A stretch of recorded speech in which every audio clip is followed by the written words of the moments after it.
नमस्कार दोस्तों, कैसे हैं आप। चलिए, आज हमारी जो सीरीज़ चल रही थी मिशन क्वालिफाई सीटेट के लिए सीडीपी के क्वेश्चंस की ये जो सीरीज़ है उसमें तीसरा पार्ट लेकर हम आए हैं। और तीसरे पार्ट में ही अगला लेसन जो होगा ये लेसन बेस्ड है वृद्धि और विकास, ग्रोथ एंड डेवलपमेंट पर होगा। एक लेसन हम इससे पहले इस टॉपिक पर कर चुके हैं और ये दूसरा लेसन है इसी टॉपिक पर। और एक दो लेसन के बाद ही इस वृद्धि और विकास के टॉपिक को हम ख़त्म कर लेंगे। तो चलिए शुरू करते हैं। जो मोस्ट 10 इंपॉर्टेंट क्वेश्चन हैं वृद्धि और विकास संबंधित, उन और को डिस्कस कर लेते हैं। आगे बढ़ने से पहले मेरी आपसे रिक्वेस्ट रहेगी, प्लीज़ एक लाइक दे दीजिए और नए हो तो प्लीज़ चैनल को सब्सक्राइब कर लीजिए, क्योंकि रोज़ आपको इसी समय जो सीटेट की एक वीडियो रोज़ इस सीडीपी के क्वेश्चन के लिए मिलती रहेगी। एग्ज़ाम तक हम यहाँ पे पूरे कोर्स को कंप्लीट कर लेंगे। चलिए पहला क्वेश्चन लेते हैं आज के लिए। In middle childhood speech is more dash rather than dash, यानी कि मिडल जो चाइल्डहुड होता है, मध्य बाल्यावस्था, उस समय जो भाषा है बच्चे की वो किस से यानी किस प्रकार से कैसी हो जाती है, ऐसा प्रश्न पूछा है। देखिए पहले तो ये समझेंगे मिडल चाइल्डहुड क्या होता है, मध्य बाल्यावस्था की उम्र कौन सी होती है। देखिए बाल्यावस्था की उम्र होती है 6 वर्ष से लेकर के 12 वर्ष तक। तो मिडिल चाइल्डहुड बीच क्या, उसके बीच का हो गया, जैसे 6 से 8 तक हो गया पूर्व बाल्यावस्था, और 8 से 10 की जो उम्र है वो होती है मिडिल चाइल्डहुड यानी मध्य बाल्यावस्था, और 11-12 की जो उम्र होती है वो होती है उत्तर बाल्यावस्था। तो उस समय बच्चे की भाषा कैसी हो जाती है, पहले कैसी होती है और बाद में कैसी हो जाती है। तो वो देखिए पहले जो बच्चा रहता है वो अहम केंद्रित रहता है, अहम केंद्रित ईगो सेंट्रिक जिसे बोलते हैं, ईगो सेंट्रिक रहता है। और बाद में वह सोशलाइज्ड होना शुरू होता है, सामाजिकृत होना शुरू हो जाता है। तो ईगो सेंट्रिक से सोशलाइज्ड उसकी लैंग्वेज हो जाती है।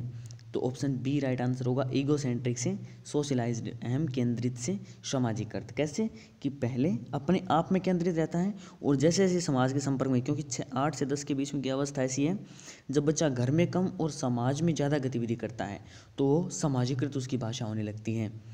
तो उसका अहम केंद्रित से सामाजिकृत की तरफ ज़्यादा बढ़ जाता है। चलिए दूसरा प्रश्न लेते हैं।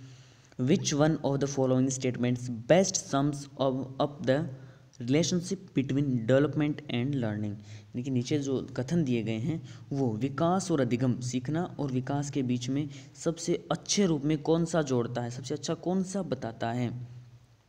Learning and developments are synonym terms, कि लर्निंग और डेवलपमेंट है वो दोनों एक दूसरे के सिनोनिम्स है, समानार्थी हैं। विकास और जो सीखना एक दूसरे के समानार्थी हैं, ये सबसे बेस्ट है। देखिए सब हाँ ये बात ठीक है, लेकिन सबसे बेस्ट है या नहीं इसको हम आगे तभी पता चलेगा जब हम आगे के ऑप्शन देखेंगे।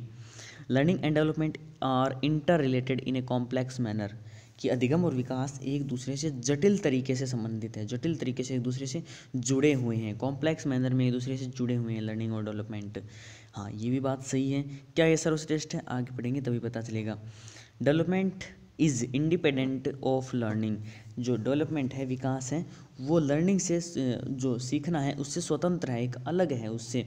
नहीं ऐसा नहीं हो सकता, क्योंकि विकास और अधिगम एक दूसरे से जुड़े हुए हैं, विकास अधिगम से अलग नहीं है। जब विकास होगा तभी बच्चा सीख पाएगा, क्योंकि हम 2 वर्ष के बच्चे को फुटबॉल खेलना नहीं सिखा सकते, क्योंकि जब तक उसका शारीरिक विकास नहीं होगा तब तक हम उसको खेलना नहीं सिखा पाएंगे। तो विकास और अधिगम एक दूसरे से स्वतंत्र नहीं है, दोनों एक दूसरे से जुड़े हुए हैं। तीसरा नहीं होगा। लर्निंग ट्रेल्स बिहाइंड डेवलपमेंट, अधिगम विकास के पीछे रह सकता है, ये कोई औचित्य वाली बात नहीं हुई कि विकास अधिगम के पीछे रहेगा। तो सबसे अच्छे तरीके से जो स्पष्ट करता है वो ये है कि अधिगम और विकास एक जटिल तरीके से अंतर संबंधित है, यानी कि ये एक ऐसे मैनर में वो जुड़े हुए हैं जिससे कि वो दोनों एक दूसरे के साथ बिल्कुल अटैच्ड हैं।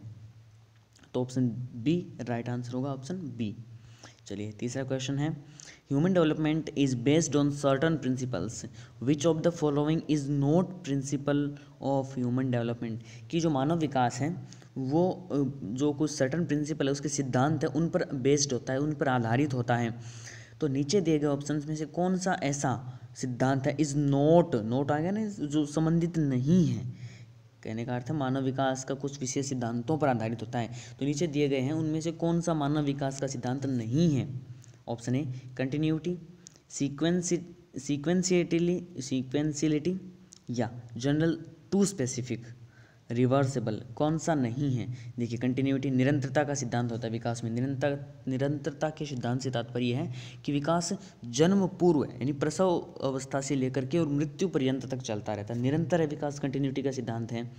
अनुक्रमिकता, अनुक्रमिकता का अर्थ है कि विकास में एक स्टेज के बाद दूसरी स्टेज आती है, जैसे बाल्यावस्था, सबसे पहले शिशुअवस्था, फिर बाल्यावस्था किशोरावस्था, फिर प्रौढ़ावस्था, इस प्रकार से अनुक्रम है, क्रम के अनुसार चलता है। सामान्य से विशिष्ट, इसका अर्थ ये है कि पहले सामान्य गतिविधियां करना शुरू करता है जो बच्चा होता है, सामान्य गतिविधियां, जैसे पहले जो बच्चा है वो पूरे हाथ से काम करना स्टार्ट करता है, फिर उसका विकास धीरे धीरे उंगलियों के ऊपर करेगा, तो सामान्य से विशिष्ट की ओर होगा।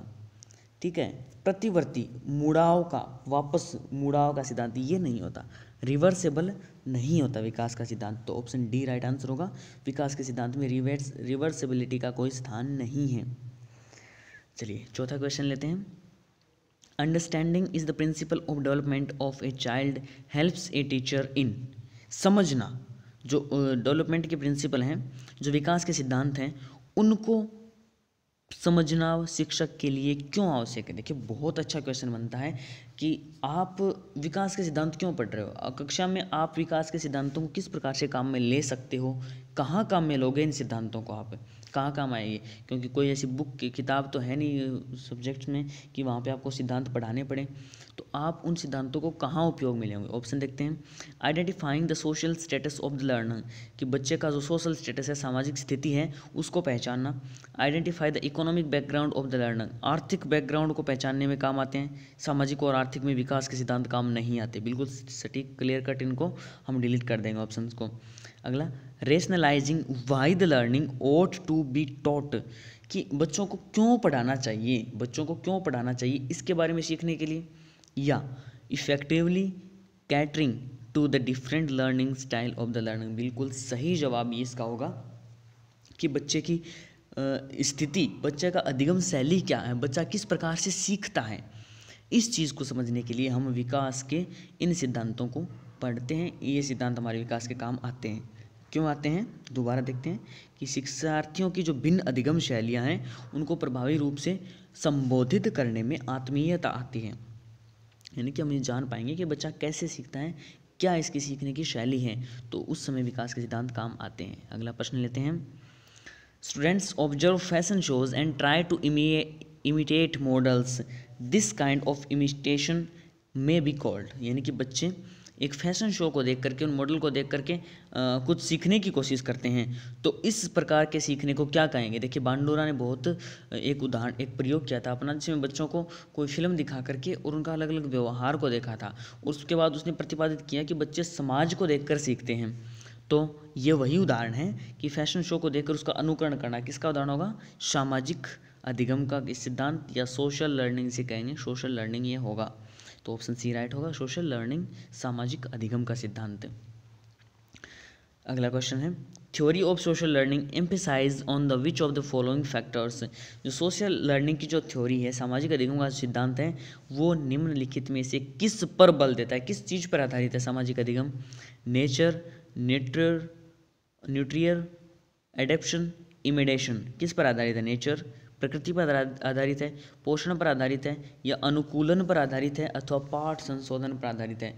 तो जो सामाजिक सिद्धांत है, अधिगम का सिद्धांत है, वो न्यूट्रियर, पोषण पर आधारित है, पोषण पर है। पोषण का अर्थ यहाँ पे जैसा समाज के द्वारा उसको दिया जाएगा, जो ज्ञान समाज के द्वारा उसको पोषित किया जाएगा, पोषण का अर्थ यहाँ पे भोजन का नहीं है, पोषण का अर्थ है जो चीज़ उसको समाज से मिलती है, उस चीज़ पे बच्चे का सामाजिक अधिगम है वो डिपेंड करता है। तो पोषण, न्यूट्रियर, जैसा पोषण उसे मिलेगा वैसा ही वो अपने आप को ढाल पाएगा, तो न्यूट्रियर इसका राइट आंसर होगा। अगला है, which of the following is a process in the social observational learning theory of बांडुरा, कि बांडुरा का जो सामाजिक अवलोकन पर आधारित अधिगम का सिद्धांत है उसमें कौन सी प्रक्रिया होती है, कौन सी प्रक्रिया होती है, रिफ्लेक्शन, रिटेंशन, रिपीटेशन, या रिकैप्सुलेशन। तो कौन सी होती है, रिफ्लेक्शन यानी स्वचिंतन, अपने आप में चिंता करना, अपने आप में सोचना। देखिए सोच के नहीं सीखेगा, प्रतिधारण पुनरावृत्ति, पुनरावृत्ति का अर्थ है दोहराना, सार को दोहराना, दोनों एक ही चीज़ है, पुनरावृत्ति और सार को दोहराना। तो आप वैसे दिमाग लगाएं कि दो एक जैसे अर्थ वाले ऑप्शन नहीं हो सकते, पुनरावृत्ति और सार को दोहराना दोनों नहीं होंगे। स्वचिंतन या प्रतिधारण, इन दोनों ऑप्शन में देखेंगे। स्वचिंतन का अर्थ अपने आप में सोचते रहना और सीखना नहीं होगा। प्रतिधारण, प्रतिधारण का सीधा सीधा अर्थ है किसी चीज़ को, दूसरे की चीज़ को सामने देख करके अपने आप में उस चीज़ को धारण कर लेना, देख करके अपने आप में ढाल लेना, धारण कर लेना, वो होता है प्रतिधारण। तो यही होता है सामाजिक अधिगम कि बच्चा समाज को देखेगा और अपने आप को व्यवहार में परिवर्तन करेगा, तो वह होगा सामाजिक अधिगम का सिद्धांत। प्रतिधारण सही जवाब है retention, retention. Next question, which of the following is characteristic feature of the emotional development during adolescence, कि एडोलसेंस किशोरावस्था के समय जो संवेगात्मक विकास की स्थिति है वो कौन सा बताता है, कौन सा ऑप्शन इसमें सही बताता है कि किशोरावस्था के दौरान बच्चे की संवेगात्मक स्थिति कैसी होती है, कैसी होती है। Jealousy towards brother sisters in the family and peers in the school, कि जो परिवार में भाई बहन और जो साथी हैं उनके प्रति जेलसी होना, ईर्ष्या का भाव होना, ये होता है किशोरावस्था में, होता है क्या ये। चलिए आगे देखते हैं। कॉन्फ्लिक्ट्स इन मोटिवेशंस, कॉन्फ्लिक्ट्स इन मोटिवेशंस, जो अब मोटिवेशन है, अभिप्रेरणा है, उनमें कॉन्फ्लिक्ट हो जाना, उनमें भेदभाव, उनमें द्वंद्व, एक द्वंद्व की स्थिति पर उत्पन्न हो जाना, उसको ऐसा होता है क्या, ये पूछा है कि संवेगात्मक विकास की स्थिति कैसी होती है किशोरावस्था में। अगला, showing curiosity towards environmental objects, कि पर्यावरण से संबंधित वस्तुओं के प्रति जिज्ञासा प्रदर्शित करना। देखिए ये तीसरी विशेषता है, इम्पोर्टेंट है, और ये बाल्यावस्था की विशेषता है। पर्यावरण की जो विशेषताएं होती हैं उनमें जिज्ञासा प्रदर्शित करना, ये बाल्यावस्था की अहम विशेषता है, तो इसको बाल्यावस्था में पढ़िएगा। Tendency to evince worries in respect of school और पर्सनल रिलेटेड मैटर्स, स्कूल अथवा जो व्यक्तिगत मामले हैं उनके बारे में चिंता व्यक्त करने की प्रवृत्ति किशोरावस्था की आ जाती है, तो ये नहीं होगा, ये नहीं होगा। किशोरावस्था एक ऐसा समय होता है जब बच्चे की अपनी अभिप्रेरणाएं होती हैं, उनमें द्वंद्व की स्थिति रहती है, कॉन्फ्लिक्ट्स रहते हैं, तो ऑप्शन 20 का राइट आंसर होगा, कॉन्फ्लिक्ट्स होते हैं मोटिवेशंस में। 9वां क्वेश्चन है आज के लिए, in differentiating growth from development which one of the following is not the basis, जो नीचे दिए गए हैं उनमें वृद्धि और विकास में भेद नहीं किया जा सकता, कौन सा है जिसके आधार पर वृद्धि और विकास में भेद नहीं किया जा सकता। देखिए वृद्धि और विकास एक जैसे मतलब उनमें भेद होते हैं, लेकिन ऐसी क्या चीज़ है जिसमें वृद्धि और विकास में भेद नहीं किया जा सकता। फिजिकल, क्वालिटेटिव या क्वांटिटेटिव या इमोशनल।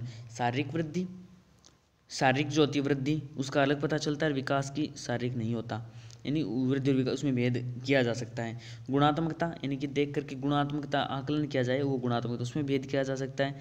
परिणामात्मक, तोलने में, परिणाम करने, माप तोल करने में, देखिए वृद्धि का परिमाण हो सकता है लेकिन उसका विकास का नहीं हो सकता, तो इसमें भी हो सकता है। संवेगात्मक, हाँ संवेगात्मक ऐसा है, इमोशनल जो मैटर ऐसा है उसके बल पर हम विकास और वृद्धि में भेदभाव नहीं कर सकते, ऑप्शन डी राइट आंसर होगा, इमोशनल। अगला है, which of the following features belongs to intellectual development during adolescence stage, जो निम्नलिखित में से कौन सी विशेषताएं हैं जो किशोरावस्था के अंतर्गत बौद्धिक विकास से जुड़ी है। बौद्धिक विकास से जुड़ने वाली कौन सी विशेषता है।